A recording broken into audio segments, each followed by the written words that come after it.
கர்த்தருடைய பரிசுத்த நாமத்துக்கு ஸ்தோத்திரம். கர்த்தர் நல்லவர். எபிரேயர் 2ஆம் அதிகாரம் 18ஆம் வசனம். இயேசுவின் நாமம் மட்டுமே மகிமைப்படுவதாக. ஆதலால் அவர் தாமே சோதிக்கப்பட்டு பாடுபட்டதினாலே அவர் சோதிக்கப்படுகிறவர்களுக்கு உதவி செய்ய வல்லவராயிருக்கிறார்.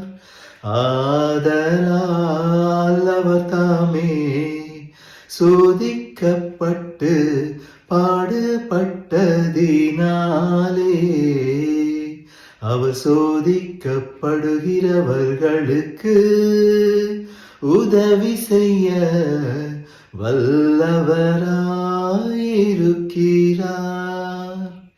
கர்த்தர் நல்லவர்.